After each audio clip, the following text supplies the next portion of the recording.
download from Triple J.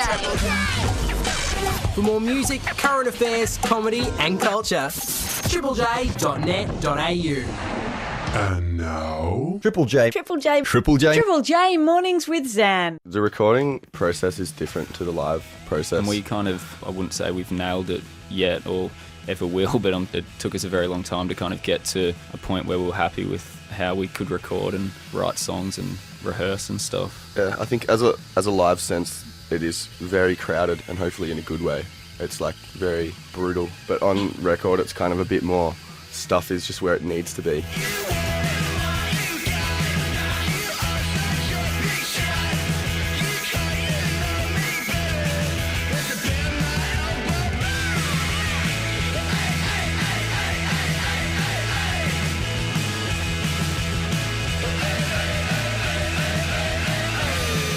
You've mentioned live is very different to on record, but it seems like you guys have fun no matter what. There's 7 of you in King Gizzard and the Lizard Wizard. A young, independent band getting on board 7 members is, I think, a bit of a challenge, particularly if you're going to think about touring the band and travelling interstate and stuff like that. Was that the plan from the get-go? Why did you bring on board so many people so early?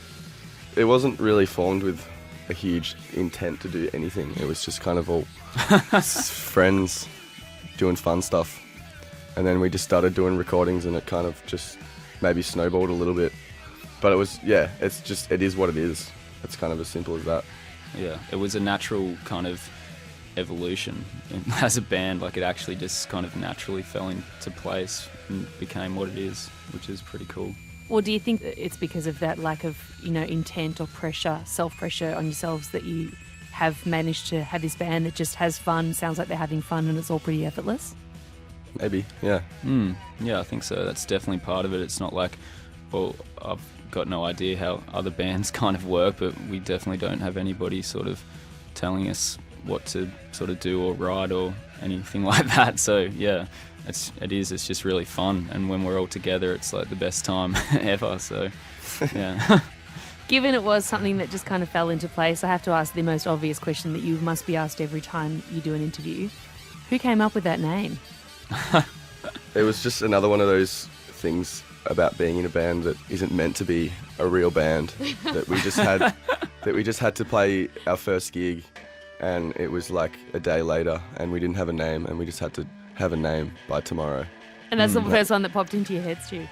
Well, it was more of a snowball effect of like, yeah, it took a while. Let's call that. Oh no, let's do that. We just were literally sitting around like for a day, just in our lounge room, just kind of brainstorming ideas, and everyone just had a different take or a different idea, and Stu was just like, it just has to be the silliest, dumbest, stupidest name ever. And that's kind of what it is, I think. It sticks though. People always recognise you as soon as they see that name up on a poster or hear it on the radio.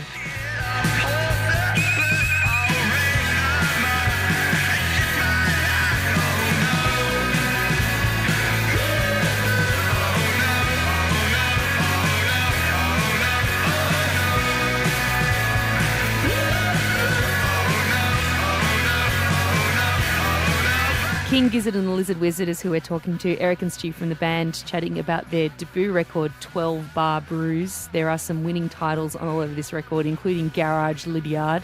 I know you guys are big fans of the drones. Yeah. What are some of your favourite moments on the record when you think back about recording it and writing it? What are some of the highlights for you guys now that you've got this or are about to release this album out into the world?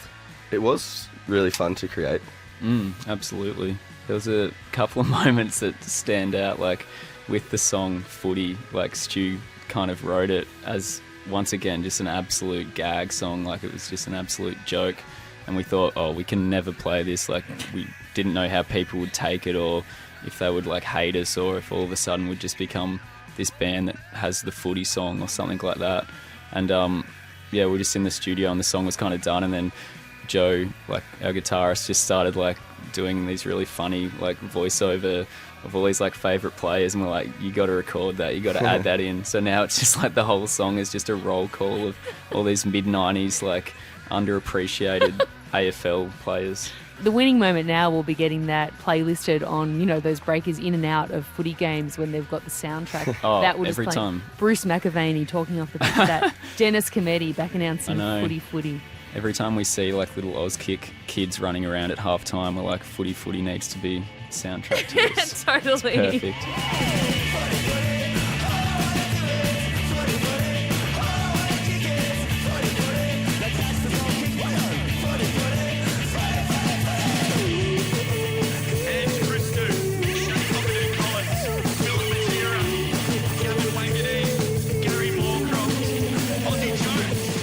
One of the other favourite moments on this record for me is Uh-Oh, I Called Mum. A lot of life in this song.